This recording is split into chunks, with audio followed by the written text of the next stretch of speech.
Hi friends, हमने पिछले अध्याय में केंद्रीय संसाधन इकाई सेंट्रल प्रोसेसिंग यूनिट सीपीयू के बारे में डिस्कस किया था। तो अब हम आगे चलते हैं और इस पर चर्चा करते हैं कि सीपीयू को कितने भागों में बांटा गया है। तो सीपीयू को 3 भागों में बांटा गया है, जिसे हम पहला फर्स्ट बोलेंगे स्मृति। इसे हम बोलते हैं मेमोरी। ठीक है। दूसरा सेकंड नियंत्रण इकाई।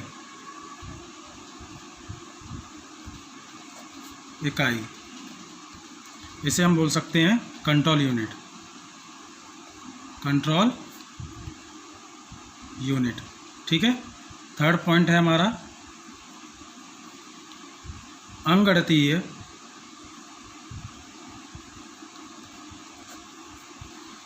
व तार्किक इकाई। इसे हम बोलते हैं ALU, अर्थमेटिक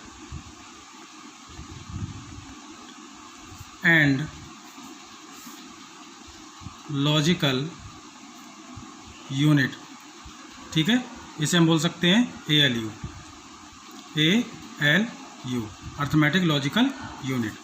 ठीक है। तो पहले हम स्टार्ट करते हैं स्मृति से।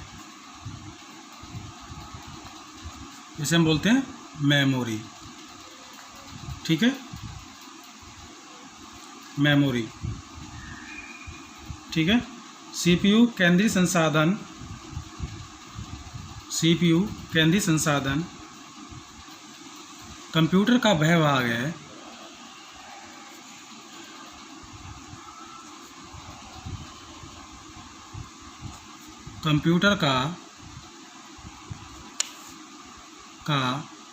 वह भाग है जहाँ पर सूचनाओं की गणना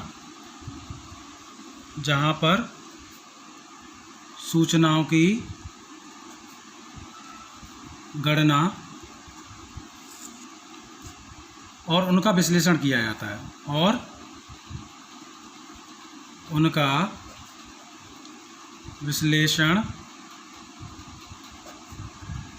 है पॉइंट्स पर ध्यान दीजिएगा।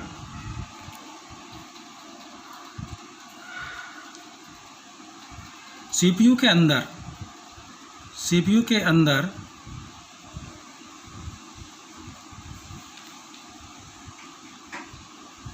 समस्त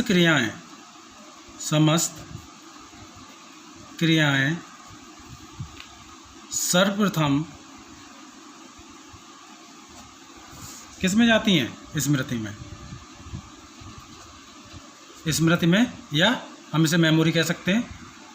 मेमोरी में सेव होती हैं, मेमोरी में जाती हैं। ठीक है।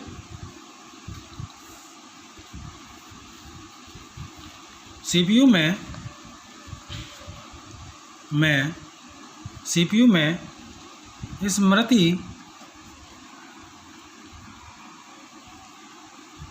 स्मृति में अक्षरों को, यहाँ पे ध्यान दीजिएगा प्लीज़, अक्षरों को बाइट,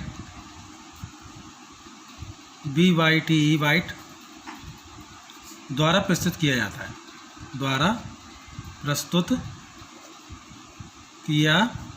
जाता है।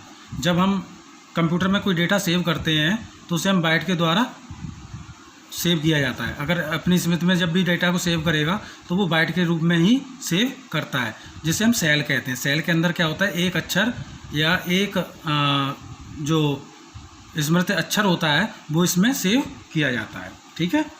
ये किसके अंदर होता है? सीपीयू के अंदर। ठीक है।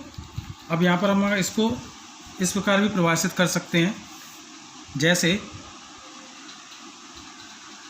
1 बाइट हमारा किसके बराबर होता है? 8 बिट। किसके बराबर होता है? 8 बिट के। और 4 बिट 4 बिट को बनाकर हमारा क्या मिलता है, बनता है एक निब्बल। एक निब्बल बनता है 4 बाइट को मिलाकर। 1 किलो बाइट को मिलाकर हमारा क्या बनता है, 1 किलो बाइट, जिसे हम केबी बोलते हैं, ठीक है, केबी, वो हमारा कितने बराबर होता है, 1024 बाइट की, ठीक है, बाइट की। और यहाँ पर अगर हम 1 मेगाबाइट देखें तो मेगाबाइट, 1 मेगाबाइट जिसे हम MB बोलते हैं, ठीक है, वो कितने बराबर होता है हमारा, 1024 किलो बाइट, जिसे हम बोलते हैं केबी, ठीक है। और 1 गीगाबाइट सबसे बड़ी इकाई है ये, सभी लोग ध्यान दें प्लीज़, ये सबसे बड़ी इकाई है, इसको हम गीगाबाइट बोलते हैं। इसको किस में कन्वर्ट करते हैं हम, 24, ये इसके बराबर होता है, जिसे हम बोलते हैं मेगाबाइट। अगर हम इतने मेगाबाइट को मिलाकर हम 1 गीगाबाइट बना सकते हैं, जिसे हम बोलते हैं 1 मेगाबाइट, तो इसे बोल सकते हैं MB। केबी आपने देखा होगा इंटरनेट में, केबी यूज़ होता है। MB जो आपके MB आप यूज़ करते हो इंटरनेट में, ठीक है। यहाँ पर हम लोग ये देखा है, ठीक है। मेमोरी 2 प्रकार की होती है। अब हम मेमोरी के बारे में डिस्कस करेंगे कि मेमोरी हमारे 2 प्रकार की होती है, 2 प्रकार की होती है। मैंने अच्छा टॉपिक आपके लिए चूज़ किया है, इस टॉपिक पे विशेष ध्यान दीजिएगा। पहला, अस्थाई स्मृति, जिसे हम बोलते हैं टेम्पोररी मेमोरी। और दूसरी हमारी कौन सी होती है, स्थायी मेमोरी, स्थायी स्मृति, इसे हम बोलते हैं परमानेंट मेमोरी, ठीक है। और अगर हम देखें तो हमारे परमानेंट मेमोरी और ये क्या है, तो इसको भी हम 2 भागों में बांट पाते हैं। इसमें देख लीजिए, फर्स्ट वन इज रैम, जिसे बोलते हैं रैम, इसे हम कह सकते हैं रैंडम एक्सेस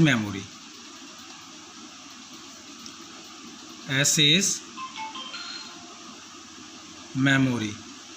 ये हमारी कौन सी होती है, ये हमारी मेमोरी जो होती है अस्थाई मेमोरी होती है, जिसमें हम बिजली जाने पर कंप्यूटर क्या करता है, अपना डेटा सेव नहीं कर पाता है, और हमारा बिजली जाने पर कंप्यूटर अपना डेटा सेव नहीं कर पाता, हमारी मेमोरी में इरेज हो जाता है। इसे हम बोलते हैं वोलेटाइल मेमोरी। क्या बोलते हैं, वोलेटाइल मेमोरी, यानी अस्थाई मेमोरी, ठीक है, अस्थाई मेमोरी होती है। सेकंड हमारी कौन सी होती है, रोम, जिसे बोलते हैं रीड ओनली मेमोरी। ये हमारी कौन सी होती है, स्थायी मेमोरी होती है, स्थायी मेमोरी होती है, ये हमारी स्थायी मेमोरी होती है, रीड ओनली मेमोरी। अब इसमें क्या होता है कि बिजली जाने पर हमारा जो कंप्यूटर डेटा सेव करता है वो रोम में ही करता है, इसे हम बोलते हैं नॉन वोलेटाइल मेमोरी। आज बस इतना ही। मैं आपको और भी जानकारी देता रहूँगा, नई नई टेक्नोलॉजी से अवगत कराता रहूँगा। आप मेरे साथ बने रहें, मेरे चैनल को सब्सक्राइब और लाइक करना ना भूलें, और शेयर भी करना ना भूलें। आज बस इतना ही। नमस्ते।